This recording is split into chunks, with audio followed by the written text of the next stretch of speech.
الرحمن الله سبحانه وتعالى يحب يسمعهم منك. ربنا سبحانه وتعالى. السلام عليكم ورحمة الله وبركاته.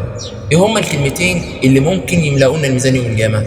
عن أبي هريرة رضي الله عنه قال: قال رسول الله صلى الله عليه وسلم، صلوا عليه: كلمتان خفيفتان على اللسان، يعني خفيف على اللسان، ثقيلتان في الميزان، تملأ الميزان، حبيبتان إلى الرحمن سبحانه وتعالى، حبيبتان إلى الرحمن سبحان الله وبحمده سبحان الله العظيم. هما كلمتين ممكن يدخلوك الجنة، إنك على طول تقول سبحان الله والحمد لله سبحان الله وبحمده سبحان الله العظيم. يقول النبي صلى الله عليه وسلم: خفيفتان على اللسان، ما فيش أسهل منهم. سبحان الله في أسهل منها؟ والله ما في أسهل منها. الجنة ربنا سبحانه وتعالى بيسر لك الأمور عشان تخشها، بيهون لك الأمور عشان تخشها. سبحان الله وبحمده مش صعبة. سبحان الله العظيم.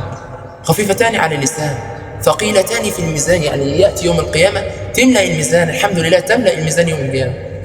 ثقيلتان في الميزان، حبيبتان إلى الرحمن الله سبحانه وتعالى يحب يسمعهم منك. ربنا سبحانه وتعالى يعني يحب يسمع عبده سبحان الله وبحمده سبحان الله العظيم. كلمتين. الحديث ده أصح الصحيح، الحديث ده مخرج في الصحيحين، صحيح البخاري ومسلم. أنت متخيل فيما اتفق عليه الشيخان؟ يعني حاجة جميلة جدا. ما تنساش تشترك في القناة عشان تسمع. والسلام عليكم ورحمة الله وبركاته.